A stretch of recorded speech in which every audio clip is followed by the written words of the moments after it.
കണ്ണൻ കൂടി ചേരുന്നുണ്ട്. കാരണം കൊല്ലം സ്വദേശി ഷമീറിൻ്റെ മരണവും സ്ഥിരീകരിച്ചിരുന്നു. കണ്ണൻ, കുടുംബാംഗങ്ങൾക്ക് എന്തെങ്കിലും വിവരങ്ങൾ കൂടുതലായി കിട്ടിയിട്ടുണ്ടോ? ഇപ്പോൾ അദ്ദേഹത്തിൻ്റെ സുഹൃത്തുക്കളുമൊക്കെ അവിടെ ഒരുമിച്ച് താമസിക്കുന്നുണ്ടാവില്ല. അങ്ങനെ ആരെങ്കിലും വിളിച്ചോ? എന്താണ് കുടുംബത്തിന് അറിയാൻ കഴിയുന്നത്? അദ്ദേഹത്തിന്റെ പിതാവിന്റെ പ്രതികരണം നമുക്ക് ലഭ്യമായിട്ടുണ്ട്. അദ്ദേഹം പറയുന്നതനുസരിച്ച് ഷമീർ മരണപ്പെട്ടു എന്നുള്ള ഒരു സ്ഥിരീകരണം ഇപ്പോൾ കുടുംബാംഗങ്ങൾക്ക് അവിടെ നിന്ന് ലഭിച്ചിട്ടുണ്ട്, എംബസിയിൽ നിന്ന് ലഭിച്ചിട്ടുണ്ട്. 5 വർഷങ്ങൾക്ക് മുമ്പാണ് ഡ്രൈവറായി ഷമീർ ആ സ്ഥലത്തേക്ക്, കുവൈറ്റിലേക്ക് എത്തിയത്. 1 വർഷം മുമ്പാണ് അദ്ദേഹത്തിന്റെ വിവാഹം കഴിഞ്ഞത്. അതിനുശേഷം ആണ് ഇവിടെ നിന്ന് തിരിച്ച് വീണ്ടും ജോലിസ്ഥലത്തേക്ക് പോയത്. പത്തനാപുരം സ്വദേശിനിയായിട്ടുള്ള പെൺകുട്ടിയുമായിട്ടായിരുന്നു വിവാഹം.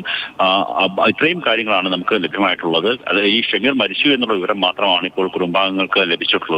ബാക്കി കാര്യങ്ങളെ കുറിച്ചുള്ള വിവരങ്ങൾ ലഭിക്കാൻ വേണ്ടി സുഹൃത്തുക്കളും കുടുംബാംഗങ്ങളും ഇപ്പോൾ എംബസിയുമായി ബന്ധപ്പെടുകയാണ്. ശരി, കണ്ണനാണ് വിവരങ്ങൾ നൽകിയത്.